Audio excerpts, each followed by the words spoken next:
This is Evil Lynn. But this is Evil Lynn. How does she recover from jaundice and go to cadaver gray in less than a year? I think it's black magic on PopCon.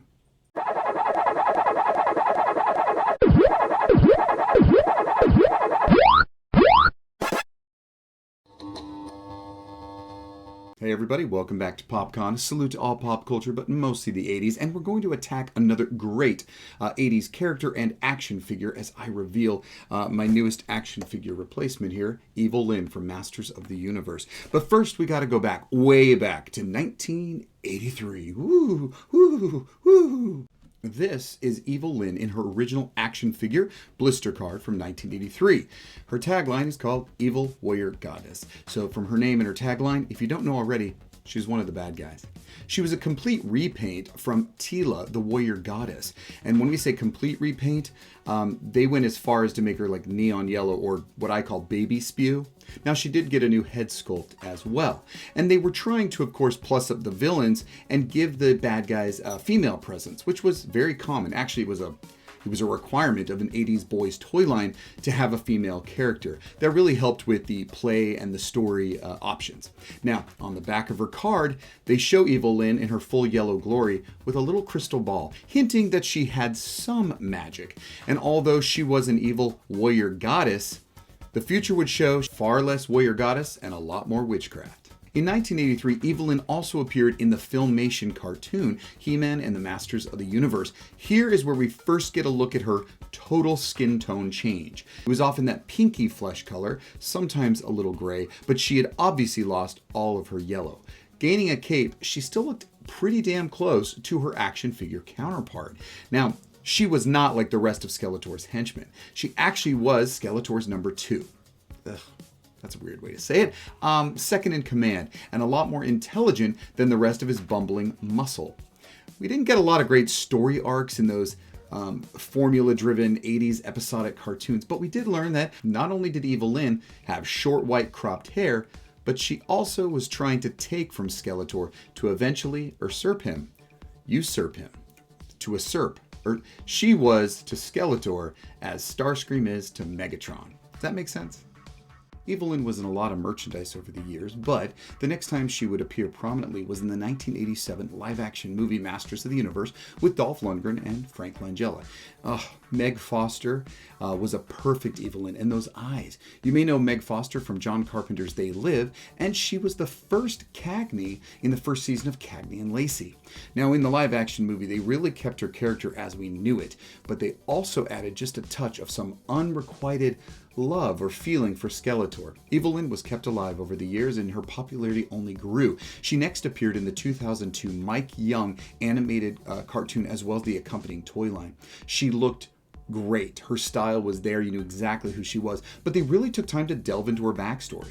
We confirmed her name was Evelyn Powers, and she actually did have a relationship with Keldor. Now, Keldor is, of course, Skeletor before his gruesome disfiguring. So even though she still has feelings for him, she continually tries to find ways to get out from under him. Bow chicka bow wow.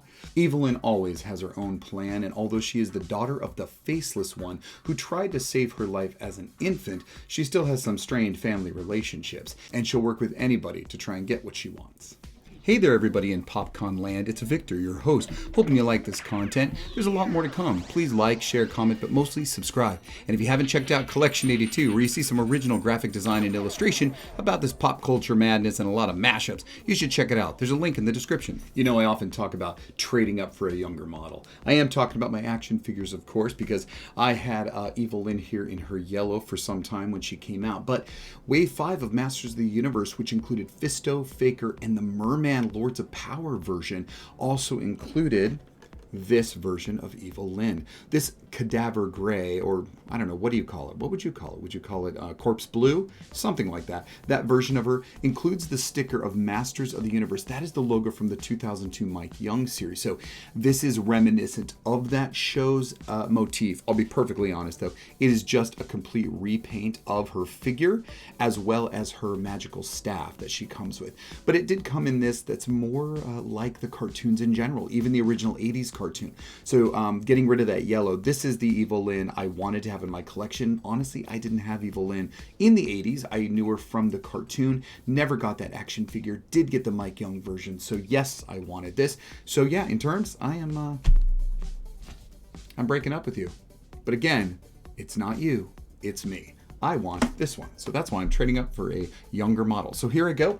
As usual, I'm just going to open this up. You know what? We'll show this in big screen here, but this is the artwork. Both of these action figures from the Masters of the Universe Origins collection, which is what I have different unique artwork on them. This one actually includes Merman, one of her wave mates, but also includes Stinkor in there, who's a future wave, as well as Triclops decoed in his original mini comic colors. Anyway, there's the cross-cell artwork of the other characters you can get with the beautiful artwork we just talked about. Here we are. We're going to open her up now. Make sure everybody sees me. Rip it open. Taking her out nice and easy. We've already talked that this wave has Sucker Punch as the mini comic. It includes what is interchangeable for her, and she has interchangeable parts, especially for She-Ra and Teela, of course. But I'm going to slide her out of her blister pack right there, and we are going to see that she does come with her magical staff. She is just in darker purple with that gray skin tone. So we're going to pop her out now, put her in the white box, put her in the box, and take a look at her up close and personal. Well, here was my first version of Evil Lynn from Masters of the Universe Origins, totally modeled after that 1983 action figure, and there is her cross-cell art. She had beautiful artwork on the back of her card, and it was very individual to that. She was so popular, and she slowly started to lose that yellow pigment, especially in her original cartoon, and even the Stadium Tour, the Power Tour, a live-action He-Man show back in the 80s. Then Wave 5 of Origins came out, and that's where we see the Masters of the Universe Mike Young Productions, more gray skin tone of Evil Lynn, which I've just opened. And currently in the Masters of the Universe Revelations on Netflix, where she's voiced by Lena Headey, she is more of a regular skin tone for a white woman, and she is a very popular character. As a matter of fact, she is so popular, she continues to be one of the most cosplayed characters in Masters of the Universe at all kinds of conventions. So here's what I have today. What I really don't like are those knees, kind of that joint there in the back, but I've got two of them now to figure out what to do with the yellow one. After the 2002 line, Evil Lynn next showed up in the Masters of the Universe Classics line. This was an adult collector, online only toy line. And lucky for us, there were multiple versions of Evil Lynn that came in that line. But unlucky for us, it could get very expensive. I would like all hundreds of the classics myself, but I'll settle for dozens of the Origins line I can find at retail. The Classics line did include both the original action figure design as well as the Mike Young look, and in an homage to the OG action figure line, they did include Screech, who was himself a repaint of the Falcon Zor with the yellow Evil Lynn. When I say that I don't save any of my action figures mint on card, I'm not trying to cause any sort of controversy. All it is that I like to play with them, so I have them out. I don't have a lot of like old action figures. I like to collect what I like to collect, and I need them out of the package. So what do I do with this? We all know I just need to get rid of this. It's trash. But let's take a little cue from Evil Lynn to get rid of this. We ready? Wonderful. So many Evil Lynns, so little time. Which was your favorite? What is it, the original in yellow action figure? Was it the Mike Young, or was it the Filmation version?